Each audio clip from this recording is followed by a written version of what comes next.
මේ අපේ කතාවක් කතා කරන්නේ. මේ ඉතින් දැන් කියන්න එපා ෆොටෝ මොඩල් තමයි හැමදේම වෙනස් කරන්නේ. හරි. පොරක් නෙන්න. මෙච්චර ළමයි ගොඩකට මට උගන්වන්න පුළුවන්. හිතේ හයියේ තාම දක්ෂ මිනිස්සු. වර්ක්ෂොප් එකේ මමයි සතුෂානෝ ඉන්න වදයක් කළා හිටියා. එච්චර සතුෂාන අද දෙනවා. පොඩි. මං තව පොඩි දැන්නේ කාලකේ මහත්තයලා ඉන්නවා. හරි. ජීවිත අභියෝග වලට යනවා. ඒ අභියෝග අස්පනා අපිට පෙන්නපු මිනිස්සු තමයි මේ. අපිට කවුරුත් හිටියේ නෑ.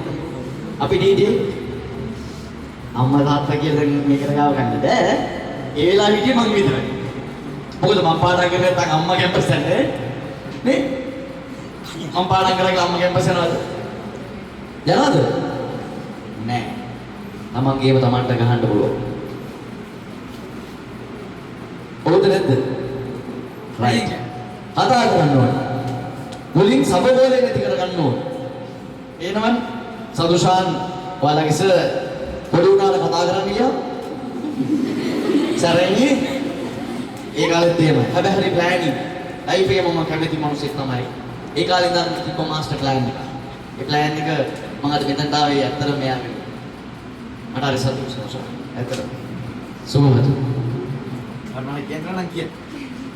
ඇත්තටම අද හරිම සතුටුයි සංගීත ඇත්තටම මෙතනට ආපු එක ගැන. කාලයක් තිස්සේ ඇත්තටම සංගීතය ගැන මෙහෙමනේ අර අපි එකට හිටපු කෙනෙක් ලංකාවේ ජනප්‍රිය නළුවෙක් වෙනවා කියන එක වෙනම ආතල් එකක්. හරි? ඇත්තටම මගේ හිතේ තිබෙන නළුවෙක් වෙනවට වඩා ඒක මම දන්නවා අධ්‍යක්ෂකවරයෙක් වෙන එක. අදමත් ඒක තමයි මගේ ප්‍රධානතම හීනයක් වෙලා තියෙන්නේ. අධ්‍යක්ෂකවරයෙක් වෙන එක. ඉතින් ඒ ගෝල් එකට කවදා හරි දවසක මම යනවා. හරිද?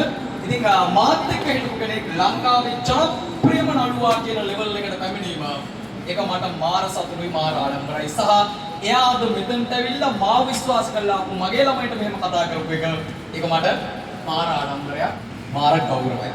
ඉතින් හදවතින් ස්තුතියි ඔයාලා හැමෝටම අද දවසේ මේ සෙමිනාර් එකත් එක්ක එකතු වුණාට ඒ වගේම සංගීත හදවතින් ස්තුතියි. වගේම හැමදාමත් යාළුවෙක් විදිහට මාර ආදරයක් මට මෙයා ගැන තියෙනවා. මොකද මෙයා ඒ දවස්වල රුපියල් 6000ට මොකද ෆුඩ් සිටි එකේ KFC එකේ වැඩ කරන ගමන් තමයි මෙයා කොළඹ ගේම ගැහුවේ. අපි එහෙම කට්ට කාලා ගේම ගහපු මිනිස්සු. ඉතින් අද හරි සතුටුයි මේ විදිහට අපි හැමෝම ඉතින් ඔයාලට දවසක් එනවා හොඳේ. ඔය ළඟ ඉන්න අයත් එක්ක එකතු වෙලා ආතල්ලගේ සාර්ථකත්වය ගැන කතා කරන්න පුළුවන් දවසක් ඔයාලටත් එනවා. ඒක අද හෙට එන්නේ නෑ. යම් කිසි කාලයක් එනවා කෙනෙක් තැනකට යන්න නේ. ලබන සෞන්දර්යම් මම අරයා විදියට ඉන්නවා. එහෙම බෑ. ඉතින් ඒ කාලෙට ඒ කාපු කටු ටික මාර වෙනම ආතල් එකක්. ඒක try කරන්න. එහෙනම් try කරන්න උත්සාහ කරන තමන්ගේ ඉන්නේ අතාරින්න බා. දැන් ඒ ලෙවල් කරනවා කියලා අදිෂ්ඨානකට ඇවිල්ලා ඉන්නවා. මේක තමයි අංක 1 ફોකස් කරන්න උපරිම මේ වැඩේට. ඔයාලට අනිවාර්යෙන් ජයග්‍රහණයට වින් එකට යන්න පුළුවන්. එහෙනම් ජය වේවා. අපි අදට වැඩේ ඉවර කරමු. එහෙනම් සංගීතයට අපි සුපිරි අප්පුඩියක් දෙමු LPD වෙනුවෙන් ටියුට් ෆීල්ඩ් ආවෙන්නේ. thank you. පොතස් ගන්න ඕන අය එන්න පල්ලෙහාට අපි යන්න.